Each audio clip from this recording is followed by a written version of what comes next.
Hello everyone, मैं doctor ज्योति, आपकी gynae expert. Pregnancy का लास्ट ट्राइमेस्टर, 7th, 8th और 9th मंथ, इनमें बॉडी में क्या क्या चेंजेस आएंगे, कौन कौन से आपको टेस्ट कराने जरूरी हैं, क्या क्या आपको प्रिकॉशंस लेने हैं, और commonly asked question by patients कि क्या क्या क्योरीज होती हैं 9th मंथ में, पेशेंट्स के क्या क्या क्वेश्चंस होते हैं, कौन से अलार्मिंग साइंस होते हैं जिनको देख के आपको डॉक्टर के पास तुरंत जाना है। आज इस वीडियो में इन सब टॉपिक्स पर डिस्कस करेंगे। वीडियो शुरू करने से पहले आप चैनल को सब्सक्राइब जरूर कर लीजिए। तो जैसे ही आपका 6th मंथ खत्म होता है, आपको 7th मंथ में OGTT टेस्ट कराना होता है, ओरल ग्लूकोज टॉलरेंस टेस्ट, जिसमें कि आपको ग्लूकोज पिलाकर 75 ग्राम ग्लूकोज पिलाया जाता है और उसके बाद आपका शुगर टेस्ट किया जाता है। ठीक है, ये जरूरी होता है, 28 वीक्स तक इस टेस्ट को करा लेना चाहिए और ये आपके ग्लूकोज टॉलरेंस को दिखाता है। अगर शुगर लेवल राइज होता है तो आपको इंसुलिन दिया जाता है या फिर दवाइयों से इसको कंट्रोल किया जाता है। आपको कुछ डाइट प्रिस्क्राइब की जाती है और कुछ एक्सरसाइजेज जो कि आपके शुगर लेवल को मेंटेन करती हैं। नेक्स्ट, कुछ साइन जो आपको क्लियरली दिखना शुरू हो जाते हैं। ये दो मेन साइन होते हैं कि बेबी की मूवमेंट आपको अच्छे से फील होती है और दूसरा इनलार्जमेंट ऑफ एब्डोमेन, कि पेट बढ़ना शुरू हो जाता है आपका।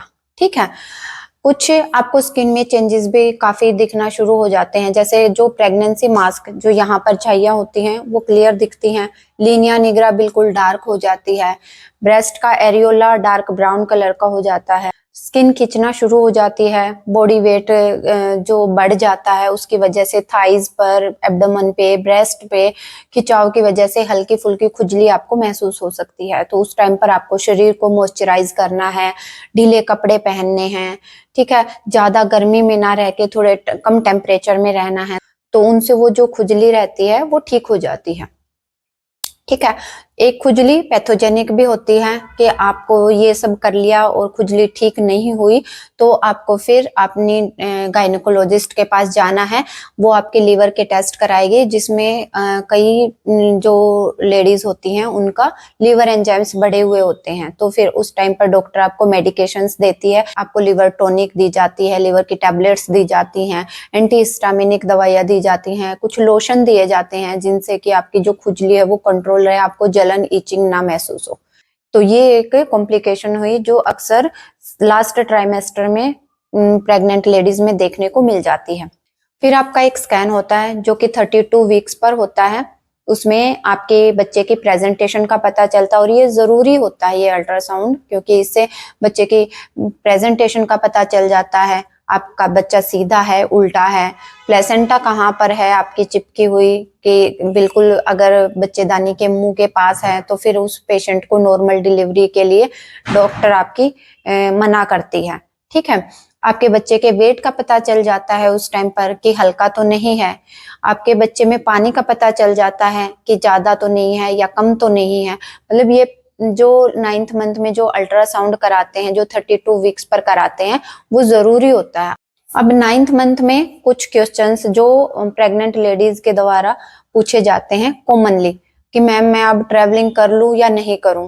तो आप 36 वीक्स तक जो ट्रेवलिंग रहती है वो सेफ रहती है, आप 36 वीक्स तक ट्रेवलिंग आराम से कर सकती हो। सेकंड क्वेश्चन रहता है कि 9th मंथ में वाटरी डिस्चार्ज या वाइट डिस्चार्ज ज्यादा हो जाता है, तो उसके लिए क्या करना है, वो कॉमन रहता है। वो होता है कि भाई आपका जो सर्वाइकल म्यूकस है वो हटना शुरू हो जाता है वहां से और आपको हल्का हल्का डिस्चार्ज महसूस होता है, जो कि नॉर्मल रहता है। तीसरा सवाल रहता है कि ब्लडी स्टेन, कुछ पेशेंट्स को 36 वीक्स के बाद हल्की हल्की ब्लीडिंग आना शुरू हो जाती है, जिसको कि हम मेडिकल लैंग्वेज में शो बोलते हैं। तो वो भी पॉजिटिव साइन होता है, वो आगे जाके पेन का कारण होता है। ठीक है, तो वो भी नॉर्मल रहता है।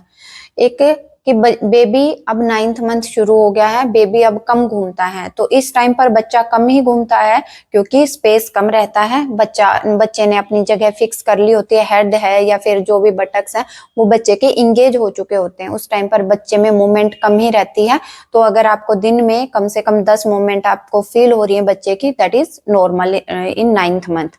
कुछ लेडीज में कॉन्ट्रैक्शंस फॉल्स पेन शुरू हो जाते हैं 9th मंथ में, तो वो कॉन्ट्रैक्शंस अगर आपको थोड़ी देर में सबसाइड हो जा रहे हैं, आप लेट रहे हो, बैठ रहे हो और कुछ काम में लग रहे हो, वो सबसाइड हो जा रहे हैं, तो वो फॉल्स पेन होते हैं। ठीक है, तो उनका सवाल होता है कि डॉक्टर के पास कब जाएं। जब ये कॉन्ट्रैक्शंस आपको हर 5 मिनट में आना शुरू हो जाए और कुछ भी कर लो, हटे ही ना, तब आपको तुरंत अपने डॉक्टर को दिखाने जाना है। होप सो जो आज की वीडियो है इसमें मैंने आपके सभी सवालों के जवाब दे दिए होंगे। वीडियो अच्छी लगे तो लाइक, शेयर और सब्सक्राइब करना ना भूलें। Thank you.